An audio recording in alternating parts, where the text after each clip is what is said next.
So we're delighted to introduce our speaker this evening, Dr. Michelle Moffat, a historian of war and society based at the University of Otago in Dunedin, New Zealand. And in today's talk, intriguingly entitled See What It Does for the Dimples, Dr. Moffat will examine the experiences of women workers during the Second World War, with particular emphasis on her research using the National Records of Scotland collections. And these include the index cards of the Scottish Women's Land Army, which have been recently released on Scotland's People website. So I'll hand over to you, Michelle. Thank you. Good morning, good evening, and thank you, Jessica, Jocelyn, and National Records Scotland for inviting me to share some of my research with you. Tonight, I'm going to tell you a little about the important work carried out by women in rural Scotland during the Second World War.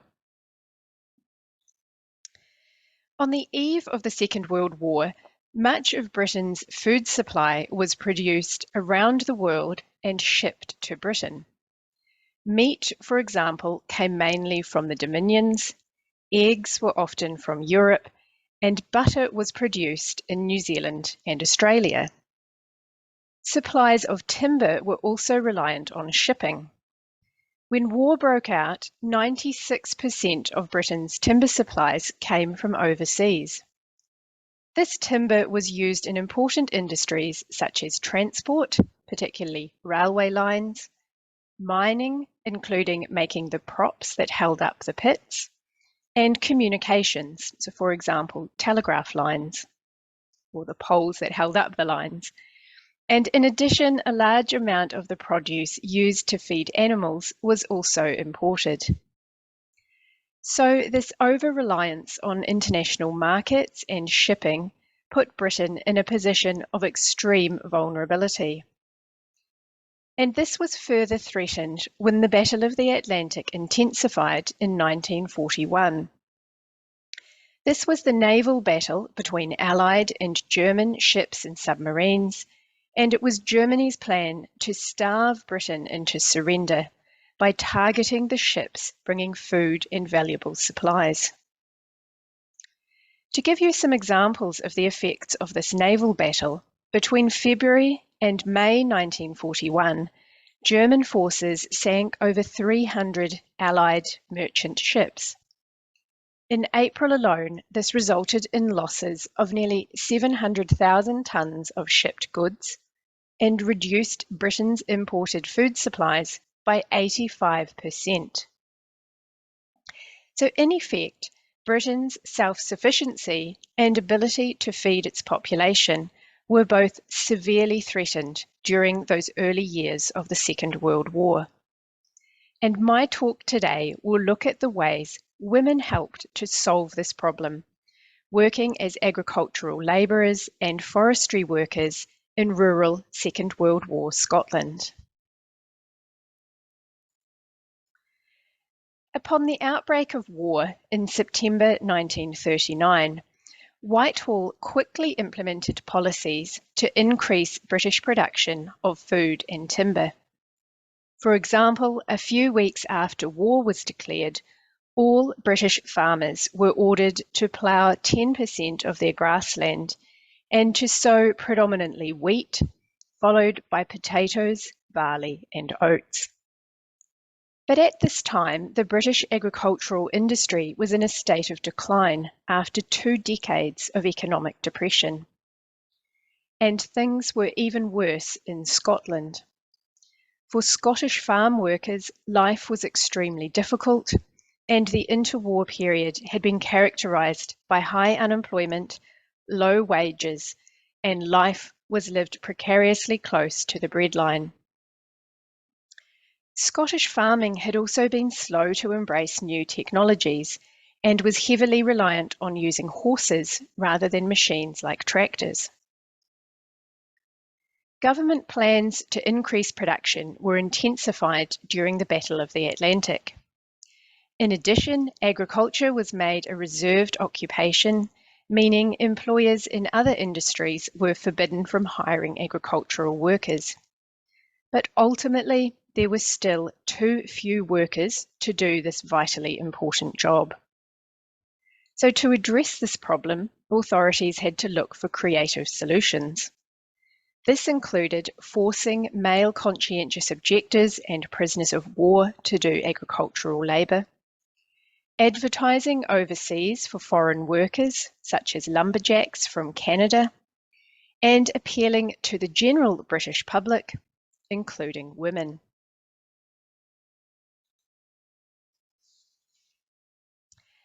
One way that women could respond to this call to arms was to volunteer.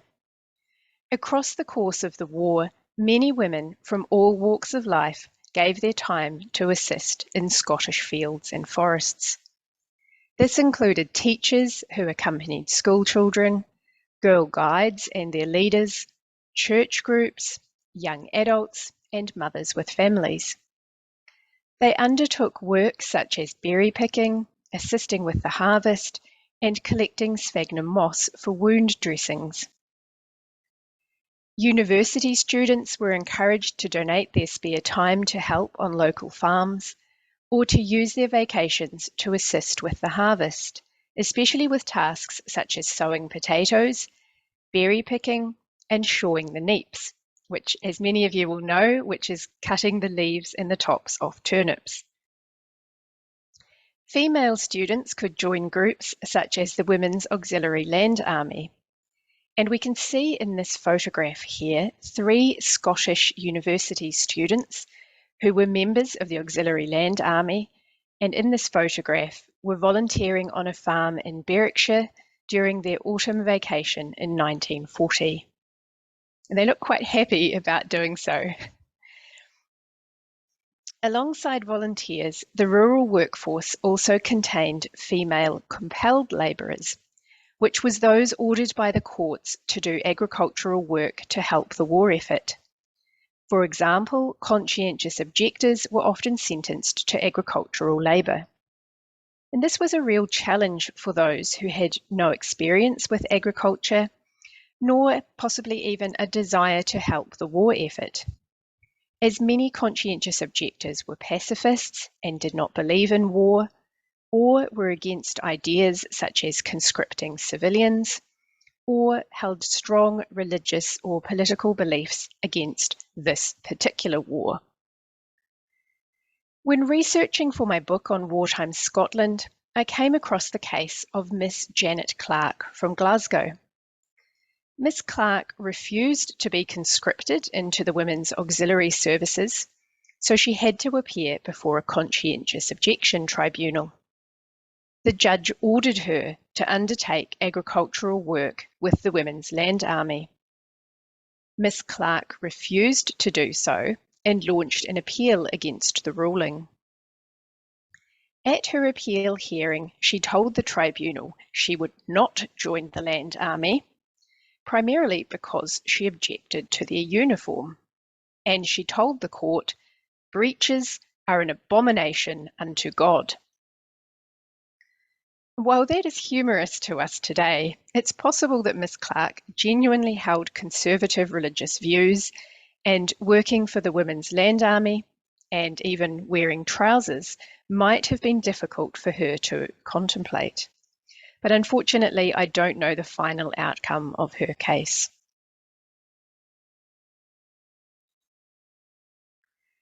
Alongside volunteers and compelled labourers, women were also employed and paid to undertake farming and forestry work across Scotland. Timber was crucial to both the military and to wartime industry, and was used for a range of purposes such as pit props, telegraph poles, and for household air raid shelters. During the First World War, half of Britain's best trees had been used for war needs. While replacements had been planted, by the time of the Second World War, few of those trees were of adequate size to be much use. In 1939, Britain was producing only 4% of its timber needs. This was unsustainable, and it was risky to be so reliant on overseas supplies. Growing timber at home would mean a greater need for forestry workers, but these were in short supply.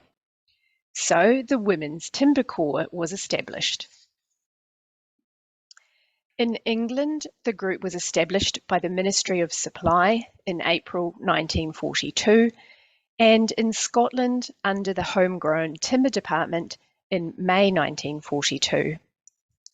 These women, who came to be known as lumberjills instead of lumberjacks, quickly had to adapt to rural life and the demands of forestry work.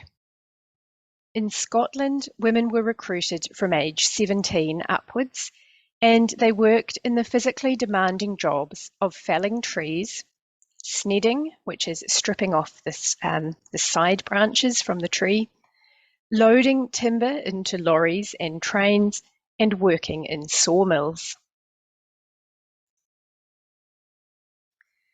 The women were often billeted in huts or hostels, and these were generally of a pretty austere standard. Former lumberjills spoke of basic camp conditions, such as having only one bathroom between 10 girls, and only enough water for 3 girls to take a bath per day, which must have been frustrating after a long day working outdoors doing physical labour or in the dust of a sawmill. Former lumberjill Tibby Scotland said the work left her feeling hungry, sore and tired, but I felt I was doing a good job, she said, something worthwhile. Margaret Lynch, who worked in Aberdeenshire as a forestry worker, summed up her experience fondly. I loved working in the woods, she said. I'm glad I joined the Timber Corps. I loved every minute of it. It was great. I often return to Bantry on holiday. I go back to the woods we felled. Estimates vary regarding the number of women who served in the Timber Corps. Potentially between 6,000 and 8,500 women served across Britain, while in Scotland numbers were anywhere between 1,400 and 4,000. Unfortunately, most Public Record Office files relating to the Women's Timber Corps were destroyed, so it's really difficult to find out specific details. There are, however, some photographs held by the Imperial War Museum and the Scottish Life Archive at the National Museum of Scotland, some of which are shown here in my PowerPoint.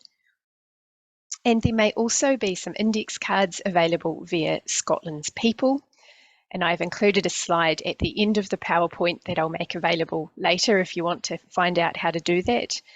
And there are also some files in Forestry Commission archives at National Records Scotland. Another archive that has survived is a film on the Scottish Women's Timber Corps, which is entitled Jolly Good Fellas.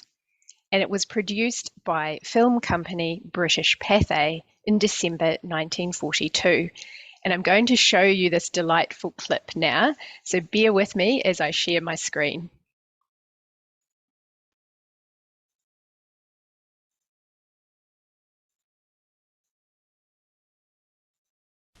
Some girls are jolly good fellas. That seems strange.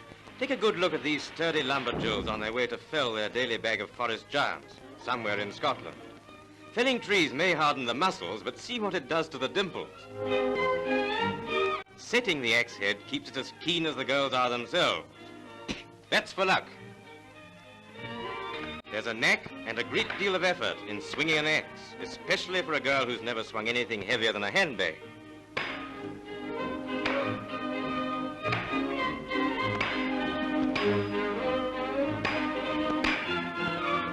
A smile goes with a smite, and another sapling bites the dust. And to see Sue saw so is certainly a sight for sore peepers. Watch the rhythm of it and the energy. Whew, look what you've done, Flo. After the felling, the trimming or peeling off as it's called. Then the trunks are sawn into short lengths for easier handling.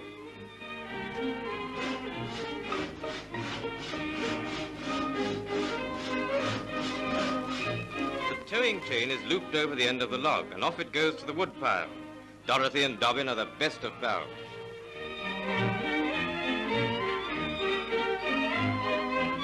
Whoever would have thought that among these sturdy log rollers are a nurse, shop assistant, usherette, teacher, and so on. A mixed company, but all jolly good fellows.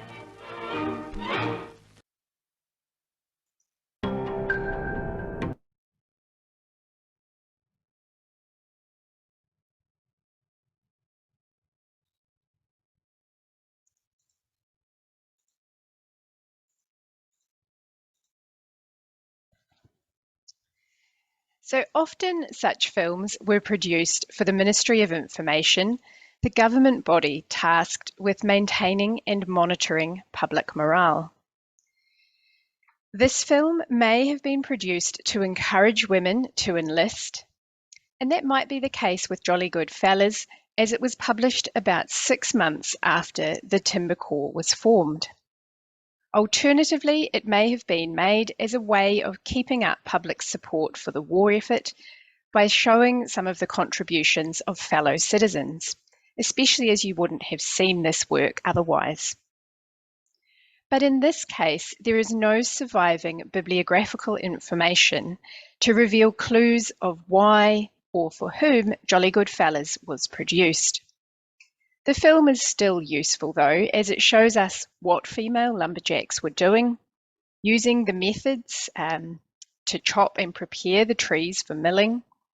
It also shows us the faces of a number of the lumberjills, so perhaps historians or families can trace these women. And the film gives us a valuable insight into the demanding conditions for female forestry workers in rural Scotland and the high level of physical fitness required.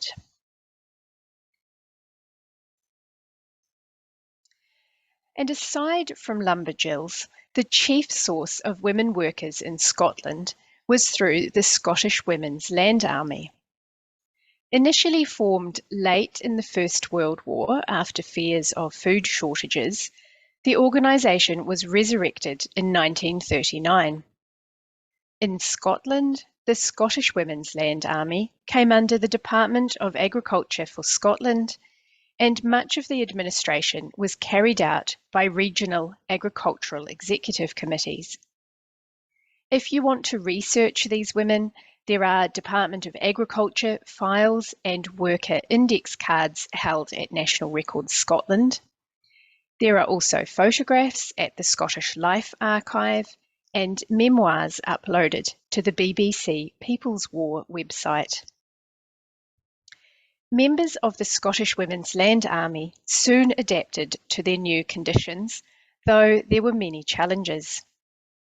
The workers were often given physically demanding tasks such as hoeing, spreading manure, pulling turnips, and digging potatoes. And for many women, these jobs were physically difficult, particularly for those who had come from urban backgrounds and had little experience of hard physical labour.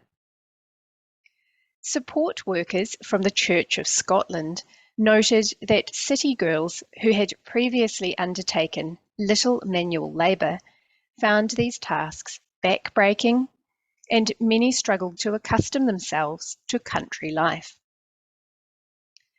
The women were often accommodated in hostels, while others boarded with families or in properties on farmsteadings.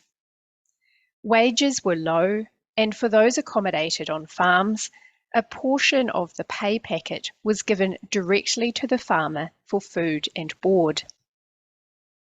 According to the research of Elaine Edwards, at that time, male agricultural workers in Scotland earned less than half of what other unskilled labourers earned, bringing in an average of 38 shillings a week. In contrast, members of the Scottish Women's Land Army were entitled to only 28 shillings per week, essentially for doing much of the same work. The Women's Land Army reached peak membership in 1943, largely as a response to pleas for more women to register in order to address continuing labour shortages. In February 1943, an article in the Scotsman newspaper noted that while Scottish farmers were slow at first to believe the land girl could be of value, by the end of February 1943, 5,500 women were working the land on 3,500 farms across Scotland. And of those 5,500 women, 3,000 had earned long service badges. This was, according to the Scotsman, proof that their powers of endurance are sufficient to enable them to stick it through all the vagaries of the climate and varying conditions of employment. But while many women workers were able to stick it, this did not mean that their experiences were always positive. For those land girls accommodated in hostels, as with the lumberjills, living conditions were often very basic. Correspondence between officers at the Department of Agriculture for Scotland and the Ministry of Works regularly recorded problems with hostel accommodation and requests for alterations and improvements. One hostel in Dalrymple had a leaking roof, one in Fife had its wash tub removed, and the girls then had nowhere to wash their clothes. At another hostel, a ministry inspector found that all 4 radiators were defective. One hostel in Ayrshire was very cold and inclined to be slightly damp, and at Hutments in Wigtownshire in South Ayrshire, no floor coverings had even been provided. A support worker from the Young Women's Christian Association, the YWCA, remarked that while new hostels in Inverness-shire and Aberdeen were very bright and attractive, she was, very sorry to say, appear to have been planned by someone who has no practical knowledge of running a hostel or of what is really required. And rural life also proved challenging when women were not given adequate or correct equipment for the tasks they faced. Members of the Scottish Women's Land Army were reliant on agricultural executive committees and the Department of Agriculture for Scotland for personal supplies, including clothing and footwear. When clothing allocation did not run smoothly, members could be left without suitable footwear or coats to endure harsh Scottish winters. While researching at National Records Scotland, I came across the case of Miss Elizabeth Robson, who was working on a farm in Midlothian. In July 1941, she requested a pair of leather boots, as the supplied gumboots had given her terribly sore feet. While she was permitted a new pair of boots, over 3 months later she had received only one of the new leather boots, and its twin never arrived, and she was told she must pay to send the one boot back by bus. In December, Miss Robson again wrote to the Department of Agriculture for Scotland, this time requesting a greatcoat to get her through the Scottish winter. And I will note here that that winter was extremely cold in Scotland, and it had some record snowfalls and freezes. But Miss Robson was told, "We regret to inform you there will be no greatcoat, as there are none of your size in stock." As former land girl Mona MacLeod pointed out, most of the Scottish winter was spent with chilblains on various extremities. "You've just got to suffer to win the war," she told me. My archival sources also revealed evidence of friction between some land girls and farmers. For example, Sheila Watson shared experiences as a land girl in a column for the Glasgow Herald. In July 1940, she wrote, "On the first day, the farmer regarded the government wench with covert suspicion, and he still insists that no woman can learn much about farming. At the same time, he overcomes this prejudice enough to produce a line of jobs which keep me trotting around from dawn till dusk. This sort of behaviour is often attributed to farmers being conservative or traditional in their outlook, or even misogynist in their behaviour towards female workers. But I think it's important to note that in Scotland there had been female farm workers for generations, and perhaps we should also consider other factors. And one of those factors is that there could be tension between land girls and farmers' wives. And I came across one such interesting case held in files at National Records Scotland. After employing the same land girl for over 3 years, one farmer unexpectedly telephoned the headquarters of the Scottish Women's Land Army and asked to end the employment arrangement. In May 1943, the poultry farmer from Muirhouse, north of Edinburgh, told a Scottish Women's Land Army representative that the female worker they had supplied was dumb stupid, and it was quite impossible for her to take any responsibility unless she was very carefully watched. But this complaint came after 3 years of the same girl working on that farm. And in response, the land girl expressed surprise at being asked to leave. And she noted that she had worked hard and did everything she could to please the farmer's wife, who, she said, was very difficult, always nagging, and constantly changing her mind about how the work should be done. And alongside tension with farmers' wives, another factor that we should consider affecting those relationships is the urban-rural divide. Many land girls came from urban backgrounds and were often considered to be more concerned with fashion, hairstyles, and makeup than their rural female counterparts. Regardless of whether that was true, that was certainly a stereotype that very strongly was felt. And in my studies, I found that in pre-war Scotland, there was a strong divide between urban and rural Scots, and I believe that this also coloured wartime interactions. So to conclude, when the Second World War broke out, Britain was in a precarious position, reliant on food and timber from overseas. When the Battle of the Atlantic began, the situation was grave, and the British population were faced with imminent starvation. In 1941, a film entitled Fighting Fields was produced by the Ministry of Information and the Department of Agriculture for Scotland.